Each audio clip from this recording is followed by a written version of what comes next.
Na última semana, muitos olhos se voltaram para a Flórida, quando se aguardava a chegada do furacão Milton. Enquanto as cidades recebiam ordens de evacuação, alguns influenciadores se recusaram a evacuar, arriscando as suas vidas com a explícita intenção de criar conteúdo e ganhar visibilidade, seguidores e dinheiro. Teve um cara, por exemplo, que fez uma live ao vivo andando na rua no meio da ventania do furacão. E ele foi transmitindo, assim, com menos problemas de conexão do que a gente poderia esperar, as árvores se balançando, né, cercas quase se desfazendo, e ele decide voltar para casa, porque supostamente alguma coisa acerta a cabeça dele quando ele estava filmando. Nossa.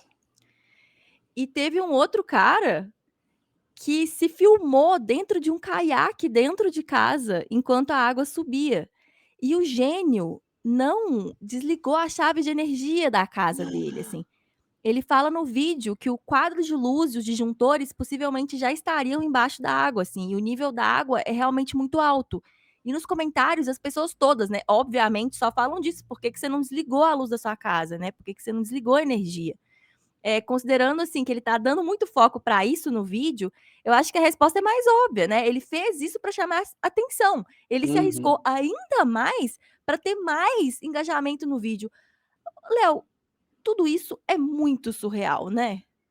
É um absurdo, assim, e tem muita energia de capitalismo deu errado, sabe, assim. Tipo, a pessoa arriscando o que ela tem de mais precioso, né, que é a própria vida ali, para engajamento, né, e nem é necessariamente por dinheiro, sabe, porque não vai dar dinheiro, é para ser visto de alguma forma. Cara, eu acho curioso, assim, sobre que traz uma outra faceta do entendimento desses desastres, né, você vai pelo ponto de vista da pessoa que está vivendo, mas se expor ativamente ao risco é um absurdo, é um A absurdo. custos de quê, né, pelo amor de Deus. É, E você ouviu falar do Lieutenant Dan? não ouvi. Então, é um parêntese aqui, mas é que vale a pena abrir, assim, esse parêntese. O Lieutenant Dan é um homem, né, que ganhou esse apelido, é um cara, uma pessoa com deficiência que teve uma perna amputada, que mora num barco, né, na Baía de Tampa, e esse apelido dele, né, obviamente uma referência ao filme do Forrest Gump, né, por causa do Tenente Dan. E esse cara, num barco, num dos pontos mais críticos para a chegada do furacão, assim, na Terra, ele virou uma sensação no TikTok, na mídia estadunidense, porque ele se recusava a evacuar, Léo. Ele falava que ele não ia sair do barco dele, Meu no meio do Deus. furacão. Ele disse que Deus tinha mandado ele continuar no barco. Ele citou a história da Arca de Noé, né? E adivinha, a extrema direita, né, fanática, abraçou esse cara. Teve um streamer trampista que prometeu um barco de $100.000 para ele, um contrato para ele fazer lives dentro do barco, mas daí que esse Tenente Dan teve um momento milkshake duck. Você lembra dessa expressão? Não, mas amei, hã. É, milkshake duck, isso vem de um tweet que viralizou, né, era uma historinha fictícia, assim, né, sobre um pato que foi descoberto pela internet, a internet adorava esse pato porque ele era fofo e porque ele gostava de milkshake. Mas aí logo se descobrem, né, que o pato tem um histórico de racismo. E a brincadeira desse tweet, né, é justamente isso, essas figuras que elas surgem do nada, elas viralizam, todo mundo ama, sem que as pessoas tenham informações sobre essa pessoa, e Uhum. aí de repente descobrem uma coisa horrível sobre essa pessoa, né. E no caso, o Lieutenant foi totalmente milkshake duck, né, porque virou esse cara que as pessoas ficaram, né: "Ah, essa figura, Deus e não sei o que que tem", colocaram ele nesse espaço aí, e aí descobriram que ele tinha uma passagem enorme pela polícia, né, tipo, tem, sei lá, Ó. 14 mugshots diferentes dele, e aí é óbvio, né, que a extrema direita soltou a mão dele, né. Mas enfim, Léo, o que eu quero chamar a atenção é que o furacão Milton, ele escancarou um problema sério, sabe, que as redes sociais e a mídia tradicional, elas não estão preparadas para os eventos climáticos extremos cada vez mais frequentes, sabe, por causa da crise climática. A gente fala muito sobre a preparação das cidades, que inclusive a gente está muito atrás no que poderia Uhum. ser feito, do que deveria ser feito, mas as redes sociais também precisam se preparar, sabe. Porque eu acho que não dá pra gente se surpreender com isso pra sempre, sabe. Eu acho que é um Aham. fato, que é o momento em que a gente já tinha que entender e aceitar que algumas pessoas vão fazer coisas ridiculamente perigosas em troco de atenção, sabe? O que a gente precisa pensar é, considerando que as pessoas vão fazer isso, que elas vão se arriscar por fama, por atenção e por essas coisas, o que que a gente pode fazer para mitigar, sabe? Para quem é inconsequente o suficiente para se expor a esse tipo de situação, como que a gente pode fazer para que essa pessoa não seja beneficiada? Faz sentido? Faz total sentido. É o que a gente fala muito, né? Assim, é a responsabilidade da própria plataforma. No YouTube, especificamente, né, quando você sobe um vídeo, ele coloca lá possíveis flags, né? E essas flags são autodeclaradas, então a gente, quanto criador, vai lá e coloca, né? E aí tá falando, por exemplo, comportamentos perigosos é um dos que aparece e você teria que marcar. Agora, essa galera subindo, eles não iam marcar, no caso do É. YouTube, caso detectado, aí eu não sei o que acontece especificamente, mas tem algum tipo de punição minimamente, né? Sei lá, se É. strike, advertência, sai do ar, enfim.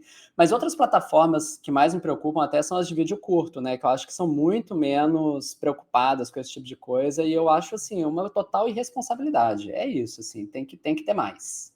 Difícil, né? Muito moderação humana, mas tem que ter mais. Pois é, e eu fiquei pensando, sabe, tipo, sabendo agora toda a visibilidade e dinheiro, né, que esse tenente Dan ganhou durante esse furacão, quantos tenentes Dans não vão aparecer no próximo, Léo? É Muito isso. complicado, né? E eu fiquei pensando em algumas alternativas, sabe, para além das alternativas que existem, no YouTube, por exemplo, mas poderia ter uma coisa explícita a respeito de evento extremo climático, sabe? Tipo, Uhum, por exemplo, que prevesse nas diretrizes da plataforma desmonetização e banimento permanente, que eu acho que é importante, né, porque aí você para de ter motivo para ganhar seguidor, se a sua rede social não vai existir depois, né, enfim. uhum. Pra pessoas que representem esse comportamento de risco durante o tipo de situação. Faz sentido? Faz super, faz super. É isso, assina embaixo. Tem que ter. E outra coisa também, né, a mídia tradicional, aprender a lidar com isso. Eu fiquei pensando muito sobre esse efeito copycat, né, que a mídia tá demorando a Uhum, entender, mas agora parece ter assimilado um pouco da respeito dos tiroteios nas escolas, né, que você fazer uma cobertura extensa, mostrando muito o nome da pessoa, a intenção da pessoa, né, o rosto dos atiradores, enfim, que isso motivava que outras pessoas fizessem esse tipo de crime também, sabe. Então, meio que cortar isso pela raiz, né. Então, nesse caso de pessoas que estão desafiando, né, que não estão obedecendo a ordem de evacuar, que estão se arriscando, também não dá atenção, sabe. Acho que a mídia tradicional não pode dar um megafone para uma pessoa que está negando adotar o comportamento que as autoridades estão aconselhando, sabe. Enquanto as pessoas estão se preparando para um furacão, os discursos como o do tenente Dan, eles não devem receber esse tanto de reverberação, né. uhum. Não, e eu acho assim, esse tipo de situação extrema climática, eu tenho a sensação que também provoca esses comportamentos mais extremos e traz para um lugar meio limite o que, que é a nossa relação com essas mídias, sabe? Então, é interessante nesse sentido, mas extremamente problemático, e a responsabilização é essencial, assim, não dá para responsabilizar só o indivíduo que está agindo perigosamente, mas o sistema que é construído para que faz com que ele se comporte dessa forma. Exato, Por isso que tem que ter regulação, tem que ter a própria plataforma se responsabilizando, né? Porque é um dano, é um dano. e não dá pra esperar que as pessoas não façam. Tipo, beleza, a gente já sabe que Isso. elas vão fazer. A gente já sabe que vai ficar um bando de idiota tiktoker na Flórida fazendo vídeo enquanto a água sobe com a luz da casa acesa, vai ficar um cara saindo na rua no furacão com as coisas voando, entendeu. A gente sabe que eles vão fazer isso. Como que a gente pode fazer pra que tenha menos pessoas fazendo isso, sabe. Pra que não normalize um tipo de comportamento que é muito foda, sabe, que é um problema, e isso vira um problema para a sociedade como um todo, né. Essas pessoas não estão só se colocando em risco, porque elas estão com uma câmera na frente. Se tivesse ele lá no bairro dele, sem filmar e mostrar isso para milhares de pessoas, a gente talvez pudesse conversar se o que ele tá fazendo não é problema para ele, só para ele. Mas como não é o caso, né, como ele tá fazendo uma live disso, como ele tá mostrando para milhares de pessoas, o que ele está fazendo é propagar um discurso muito nocivo, né, uma relação com o evento climático muito nociva. Então é isso, o preparo não pode ser só tipo: "Ah, a gente vai contar com bom senso que ninguém vai fazer isso", porque as pessoas vão fazer, né, Léo? Elas vão, elas vão. Então é isso. A forma absurda como alguns influenciadores da Flórida lidaram com o furacão Milton me fez pensar que as redes sociais e a imprensa também precisam se preparar para a disputa por atenção e engajamento que eventos climáticos extremos podem causar. Premiar pessoas que adotam comportamentos arriscados parece a receita para criar um ambiente comunicacional cada vez mais cheio de ruído, exatamente nos momentos críticos, quando a gente mais precisa que informações confiáveis circulem entre as pessoas.